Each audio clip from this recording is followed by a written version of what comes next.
Music is all around us, but how often do we really stop to listen? How often do we stop to think about the value that it adds, what it all really means when put into context? It's so deeply ingrained in our culture that we probably don't even think about the extent to which it saturates our daily lives. I mean, think about it. It's in every movie, every TV show, it's in malls and retail stores, advertisements, it's at events and trade shows, at house parties, it's on the radio in your car, it's in elevators, bars, restaurants, hotel lobbies. I've even walked into some public restrooms where music is playing.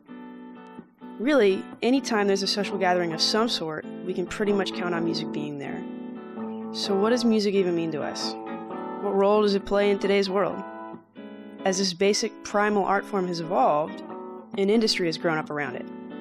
We now have an art form that's been commoditized. And the whole economic industry of music hasn't been around that long. A few hundred years or so at best, and less than that here in America. And while having a successful industry that allows artists to compose and create and play full-time is very important, I want to take a step back in time. The notion of music has been around, well, since humans first figured out they had some voices and basic tools to work with, I'd imagine. Music is a language unto itself. There are combinations of notes and rhythms that mean certain things. We can convey sadness or anger or joy and emotions far more complex than that, just with sounds and style. With this series, our goal is to go out and discover all the different kinds of musicians and music being made in America today.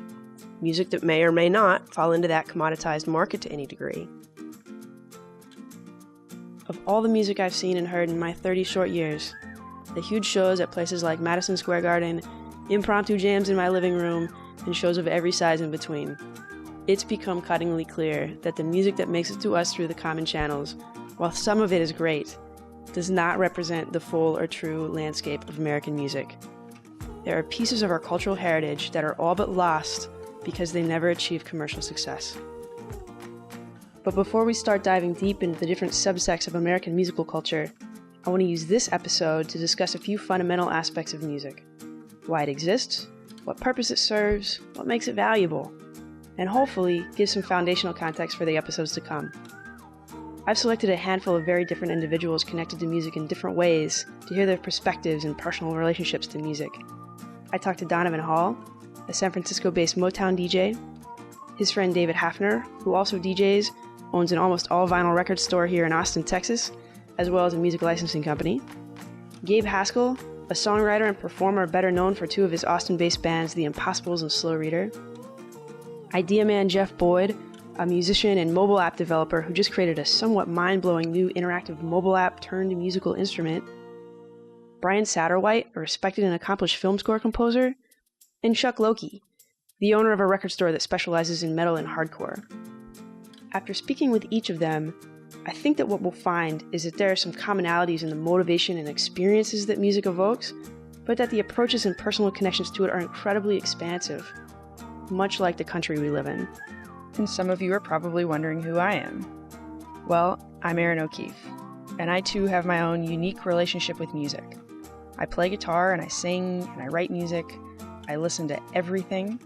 I've organized shows. I've written for music magazines.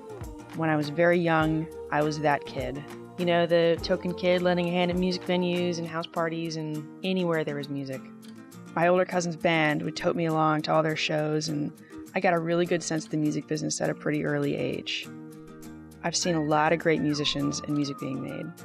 I've learned that sometimes it happens in arenas, sometimes it happens in living rooms, sometimes it's heard by millions of people, and a lot of times it's only heard by a handful of people. A lot of great music, I've always felt, has been largely lost or unrecognized for reasons that hardly seem to matter. Why were some great musicians really successful and others stayed lost in the ether? What really makes music valuable? And how do we even define value in the context of music? What really is the purpose of music anyways? Not easy questions to answer.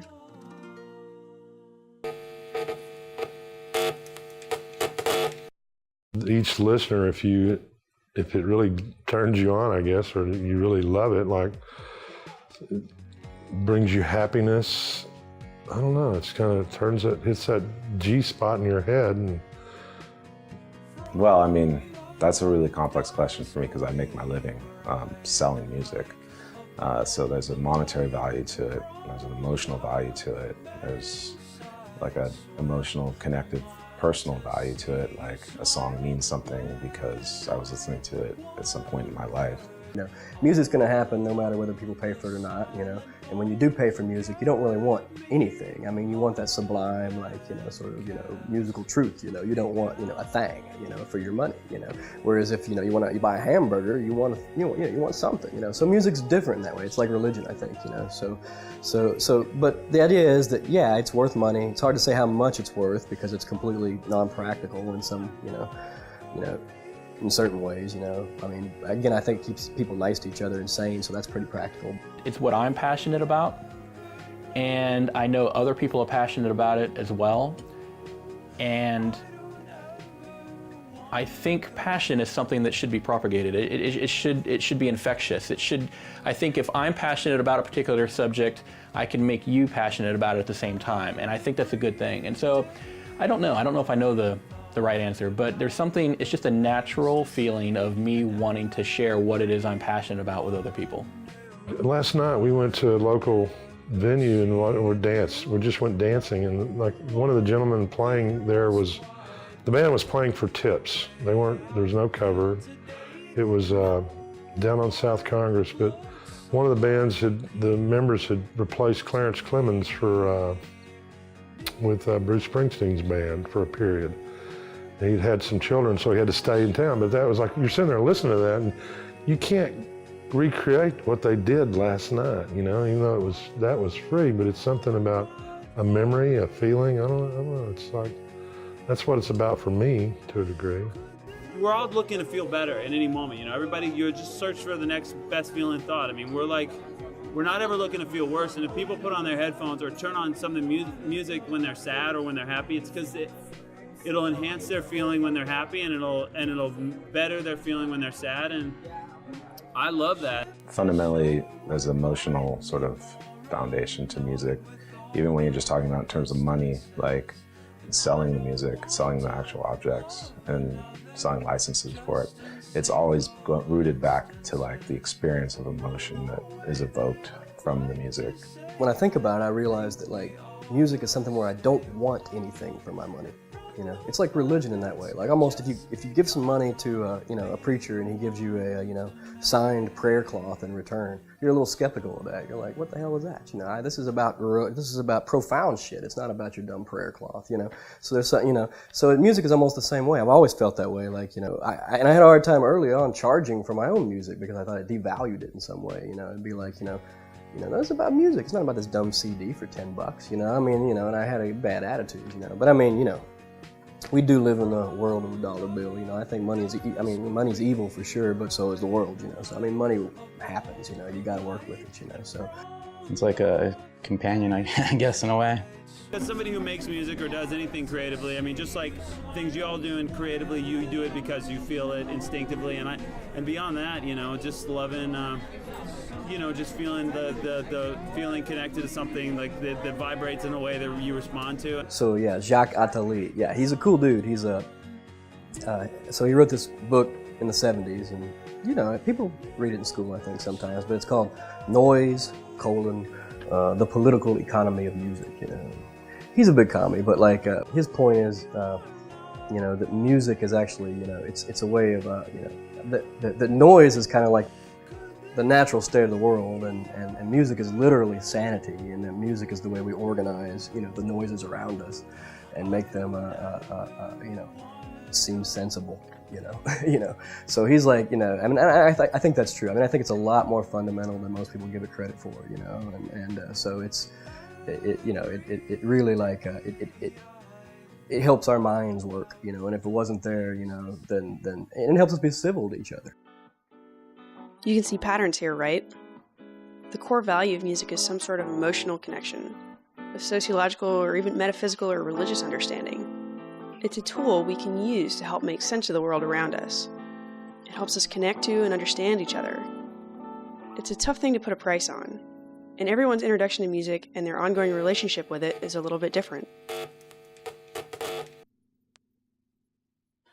got interested in records because I walked into a record store one day and saw some artists with remix singles that weren't available on cassette, or I don't even think CDs were around then, but so there was music that I couldn't listen to because I didn't have a record player, but they had listening stations in the shop, and put them on, and I was excited and started buying records before I even had turntables, and then started collecting hand-me-down turntables from friends and friends' parents and whatnot, and just kept collecting for a while, and then yeah, got into it that way. That was the early beginnings. Saxophone was my introductory instrument all through elementary school, and it wasn't until high school, I want to say maybe my sophomore year in high school, I started taking piano lessons. I bought a bass and started teaching myself electric bass, guitar, things like that. A lot of self-taught instruments and things like that around high school, but I did take piano lessons, and I think it was right around that time, my middle of high school years, where I think my musical life really began to blossom. I started becoming more interested in writing music. While it was always fun to play the music that was put in front of me, I was always more interested in coming up with my own ideas, my own little melodies. I wasn't really composing anything. It just to make stuff up was always more interesting to me, and as I grew up, that turned into a desire to want to actually compose. I used to be a working musician, you know, didn't make a lot of money at it, but that's what I did that for a while. You know, I used to play, I did a little bit of like when I would play on the streets or whatever, you know, because like I say, when I was a kid, I thought I was Woody Guthrie, so I ran around hitchhiking and like playing on the streets and stuff. But I did that in New Orleans a good bit, and you know, and in Memphis. I took piano for a long time, like 8 years, and know a lot about music theory, can read notes and everything else, but was always terrible at the performance aspect of it. So to compensate, I think I got into something that was easy to pick up, even though it's kind of hard to master, which was DJing. And you can, it's like within a half hour, you can basically, you know, most people be like, ooh, you're a DJ, you know, and it's easy. So from there, I just kind of like became pretty obsessive. I got into rap music, and then I got into figuring out the music that made up rap music, and then traced that back in time. And then it just became a snowballing obsession. I didn't graduate high school, and I didn't know what the hell I was doing, and personally, I feel if we're all good at one thing, I think I was fortunate enough to have stumbled upon the one thing that I'm gifted, talented at, and was in a band named Impossibles. We did pretty well locally, toured around a lot. I wasn't really writing too much. I was a lead singer. I started writing lyrics, writing full songs when I was 23. I consider myself a songwriter first and foremost, then singer, and guitar player way in the end, piano player beyond that. But I'm just a musician through and through, and songwriter through and through. As I was growing up, I fostered two loves. I had a love of music and I had a love of movies. And they pretty much grew side by side, parallel of each other. And I always knew I wanted to compose music, but I really didn't know what that meant or how that would apply to my life. It was just this desire to just come up with music. But while I was fostering this love of movies at the same time, they actually intersected in 1990 when I saw a film called Edward Scissorhands. And it was that movie that I credit to me deciding this is what I want to do. I want to compose music for movies.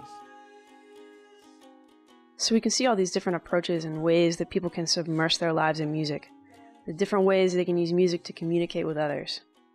And each of their visions for success doesn't always come in monetary terms. At that time, I just wanted to share the music that I discovered. And then most recently, I've discovered kind of my niche and found a music that I love and can share with people and they love too. And that's been a lot of fun. Yeah, you can just feel when it's right. Like, and visually you can see everybody dancing and having a good time, but I can't really reach inside their minds and be like, oh yeah, I can tell. But you know, the assumption is that like, if I'm having that experience, if I'm having that amazing time, like everybody else is too, because the music kind of connects me to them and vice versa. It's not really like one moment as much as it's a journey to that place, and then you release and then you kind of come. It's like telling a story. That's how I make the analogy. It's like you, as a DJ, you have a slightly longer set, you tell a story and you reach an apex and a climax, and then you kind of have a conclusion. So that apex and that climax is just like, you feel it inside and you know you've done it right. But success and money in the music industry has been a hot issue for the past decade, as we all struggle to figure out how to thrive in the shift from analog to digital. I think some people feel there is no value to music because they look at it as the source is so, some sources are free. And that destroys perceived value of a product. I know that. It hurts it. People are fairly skeptical, really, of music tech startups. I don't know if you knew this, but it's true. It's like, people are, would rather invest in business to business or something like that. I mean, music is, there's lots of reasons, and nobody's, it's people lose their money a lot, so that's why people are skeptical, right? I grew up like looking at the back page of Rolling Stone and seeing seeing the charts and seeing how many millions of albums people had sold and thinking like, fuck, that's awesome. And those days are almost gone. They're not totally gone, but they're the Taylor Swifts and the people who Josh Groban's who cater to a crowd that does not pirate music. This is a business, so I'm trying to make money. Hopefully have some investors so I can quit my job, and try to make money for them. The business mentality in the music world can really, nobody wants to think about that. No musician, they really want to be artists, and you want to just think about the art and create, not worry about business. I'm in the same boat. You don't want to mess with that kind of stuff, but if you want to have a career, if you don't want this to just to be a glorified hobby and you want to make money at this and you want to earn a good living doing this, you have to begin to think about your music as a business. And so early on, that was the toughest part of the entire process. 2 years ago, I got started with another company, which is the music licensing side of it. I found more and more with these sort of do-it-yourself musicians and records that I was finding. I was coming in contact with these guys, and then, at the same time, because of South by Southwest and everything else, I was coming into contact with a lot of creative types, like, music directors and ad agency people and reissue label A&Rs or owners or whatever. And they were always asking me for, what's the newest thing that you've found? And it's like, well, I might as well make sure these guys, the old artists, get square deals and get paid for my taste making. So I started a music licensing and publishing company.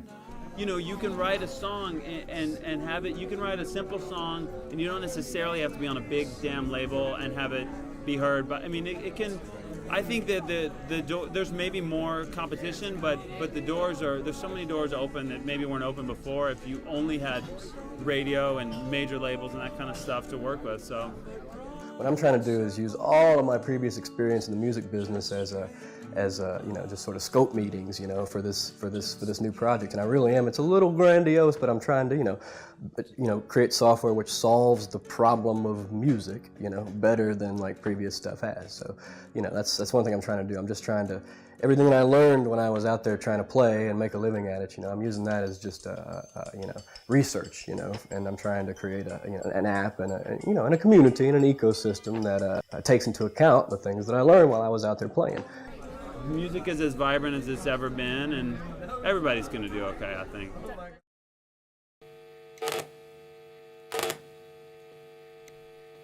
Okay, so what did all of this teach us? Let's recap. Before there was any monetary exchange around music, it existed solely as a communal and therapeutic outlet for artistic expression, one of the very first forms of entertainment. Funny that we hear the exact same reasons and motivation to create and connections to music from all different kinds of perspectives today. The same sociological roots from which music were first created are still the primary reasons why music is made today. The fundamentals haven't changed. So how do we reconcile the value of musical experiences to the individual to that of the industry or of the masses? Well, we don't very well. And that's kind of our point. There's just so much out there. Thousands of brilliant minds, endless creative endeavors, and only a small portion of them will find a spot in the industry that grants them success and the ability to get to you, through live shows, digital media, retail outlets, and all the other usual places you might discover a new artist. For each artist or song that you have access to, there are countless more out there, and much of it never gets recorded. It never leaves back porches or campfire circles. Maybe the right business engines weren't pumping. Maybe a record label wasn't willing to take a chance on something because they couldn't prove that there was a guaranteed market for it. No perceived value, or at least not enough. Maybe it's timing, personal reasons, location, a million other factors. But based on everything we just heard, none of those factors are what makes music valuable. The circumstances and variables that determine what music you hear on the radio, TV, or other public sources have nothing to do with the elements of music that you find valuable. And what about everything we know of American music? Do we really know what American music is? Do we really have access to the different kinds of music and movements that are happening across this country right now? If you ask me, in collective terms, we don't. There's so much happening, and it is really important. It's the one universal language that humans have. Long before it's a career choice or entertainment for an evening, it's a way for us to make sense of things, to relate to each other. It gives us perspective. So we hope to use this show as a means of exploring the different kinds of music and musicians in America, and in doing so, have a more complete understanding of what American music really is.